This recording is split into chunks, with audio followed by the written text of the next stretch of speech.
Around 100 years ago, the Great Trojan War took place between two huge armies, the Greek Empire and the Kingdom of Troy. The Greek Empire was actually a large alliance formed by various different kingdoms, and all the kings led by the king of Argos called Agamemnon. The large continent where the kingdoms resided was called Greece, and hence the alliance was named the Greek Alliance. Troy, on the other hand, was a large and powerful kingdom to the west of the Greek continent, and was led by King Priam, and the people of Troy were called Trojans. Now the spark for the war began when Paris, Priam's son, paid a visit to Menelaus, the king of Sparta. Menelaus was married to Helen, a girl who was said to rival the goddess Aphrodite herself in beauty. Paris fell in love immediately with Helen the moment he laid eyes on her, but he couldn't do anything as she was married to Menelaus. During Paris's visit to Sparta, Menelaus got news that his uncle had died, and he went immediately to attend his funeral, leaving his wife Helen to be host to the Prince of Troy. Paris, on the other hand, decided to use this situation to his advantage, and with the help of goddess Aphrodite, who he was favored by, seduced Helen, and even convinced her to run away to Troy with him. They left before Menelaus returned. When Menelaus finally came back, he was shocked at the betrayal of Paris. To betray one's host was the highest order of disrespect in Greece, and Menelaus, consumed by rage, went to his brother for help. His brother was none other than Agamemnon, the leader of the Greek alliance. On hearing his brother's story, he summoned the other kings of Greece for their assistance. Soon a huge army was formed, and over 1,200 Greek warships set sail for Troy to defend the honor of the Spartan king and make Troy pay for this betrayal. Once the Greek soldiers reached Troy, Agamemnon met with King Priam and demanded that Helen be returned. He also demanded that Paris must also be given to the Greeks as a prisoner, so that he may be punished for his actions. Priam refused to do so, and Agamemnon declared that the entire city of Troy was to pay for this decision. Agamemnon knew that Priam would not accept these conditions and was pleased to go to war against Troy. The reason for this was Troy was said to be impenetrable. A wall surrounded the city called the Trojan Wall, which was over 50 feet tall and indestructible to all forms of attack. This wall had made the city impenetrable for hundreds of years, and whoever managed to seize Troy would become a legend. Agamemnon wanted to be that legend, and he was willing to start a war and sacrifice countless lives to do so. And so the Great War began, and both sides were too evenly matched in strength. The Olympian gods could no longer stand by and watch as the war unfolded, and they began to choose sides. But Emperor Zeus would not let the war consume the entire world, and he ordered the Olympians not to directly get involved in the war, but they were allowed to support either side in any other way they pleased. It was also decided that God King Zeus himself would favor neither side in the war, and would instead act as judge. And so the gods began to choose sides. On the Trojan side were Aphrodite, the goddess of love, the sibling gods Apollo of the light, and Artemis of the hunt, and the war god Ares. Ares had first favored the Greeks, but the beautiful Aphrodite convinced him to quickly change sides. The Greeks, on the other hand, were favored by Athena, the goddess of wisdom, the smith god Hephaestus, hero wife of Zeus and the queen of the gods, and also Admiral Poseidon, the god of the sea. The other gods chose to stay neutral, although Hermes acted as the official messenger to both sides and as a personal ambassador of Lord Zeus. But even with the gods involved, the two sides were still too evenly matched, and the war went on for 10 long years. During this time, many powerful warriors emerged who became heroes to their respective sides, the most famous of these being Achilles of the Greeks and Hector of Troy. These two were the strongest warriors on either side, and their skills were evenly matched. But on the 10th year of the war, something unexpected happened.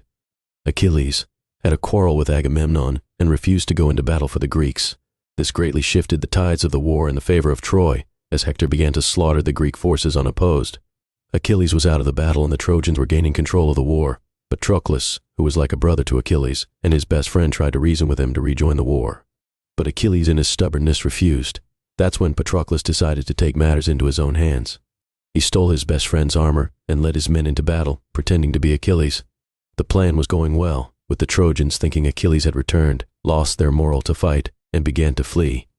That was until Hector came into the battle. Hector challenged Patroclus to a duel, thinking that he was Achilles. But even with the great warrior's armor, Patroclus was still no match for Hector, and he fell on the battlefield.